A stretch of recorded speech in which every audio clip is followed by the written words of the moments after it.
Okay, good morning, welcome back to Fox Speed Shop here. As we've had quite a few long drawn out jobs going on, which I haven't bothered videoing any how-tos for, I thought I'd do a little project update on one of the more popular cars on the channel, which is the 1950 Shoebox Ford, and just show you where we've progressed with that, because it's come along quite a long way since the last update. If I just flip the camera, zoom that out a little bit. So what we've got here is we've got a 53 Mercury bumper that I've got on there that's lined up centrally. You notice we've got the bonnet, the hood back on there. Now, in order to fit this in properly, it's going to need to be narrowed by about 4 inches.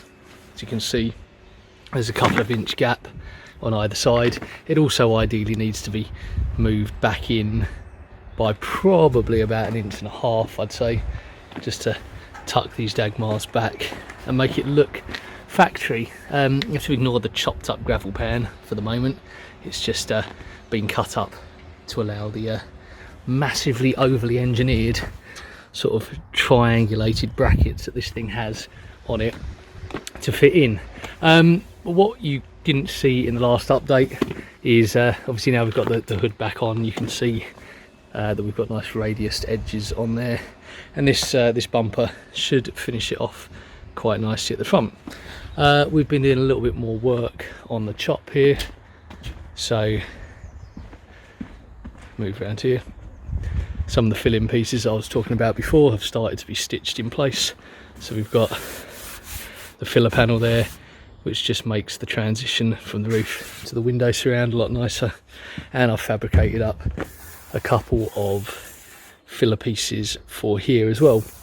The route I've decided to go is, if we go down to profile there, is just to extend the kind of the standard distance between the catwalk there and the bottom of the window surround.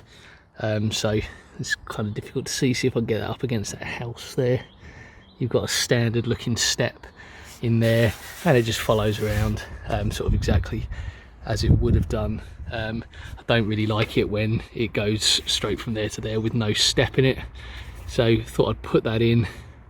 Still needs a little bit of flattening out, the other side needs shrinking before I weld it in, but it should end up looking quite nice. We'll go back and we'll have a bit of a profile shot. So all in all, that seems to be looking quite nice there. You may also notice, those of you with eagle eyes, that I've removed the hubcaps at the back because I've got a set of fiberglass foxcraft skirts which are on there. So those are, well, I got them off a mate of mine, but they are originally, I think they're Shoebox Central ones. The one thing that they have highlighted, so I'm quite glad in a way, is that there was a dent in there which I hadn't noticed. So I need to pull that down, that fender, and get that all to line up. But they sit pretty nicely on there, and although it could do with coming down a bit at the back to cover those white walls, I think we're kind of on the way to a nice tail dragger look.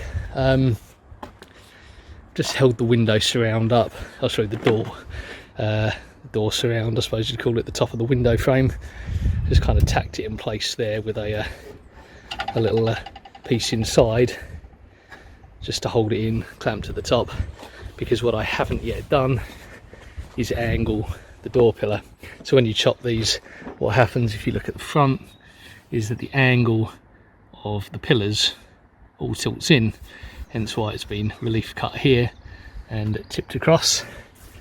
Obviously need to do something about this because this is going to come up, and we've got a dip down there, so we'll remove that. We'll put a rolled piece across the top there.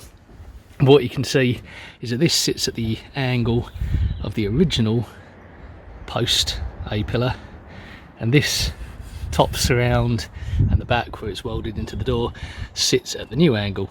So I'm going to have to relief cut it behind there and tip it across, but we'll do that once the chop is progressing a little bit further. So you need to still sort of finish weld off those bits there, but it is progressing, perhaps not as fast as I would like, but it doesn't live at my normal workshop, and so the time I get to spend on it is limited at the moment. As you can see, it's like it's got a hard top chop around the side there because it's missing a B pillar. But there you go, that's an update on the Shoebox Ford, and the last update on the Y-block engine, for those of you that follow the channel, is the one that's destined to go into here. So there will be a lot of work being done on filling the firewall and everything else like that. Seems to have a million bumpers down here. That one is the rear one, which what I did do is move the bumper guards in and then use them as a surround for the number plate. So that's the standard number plate that's on there.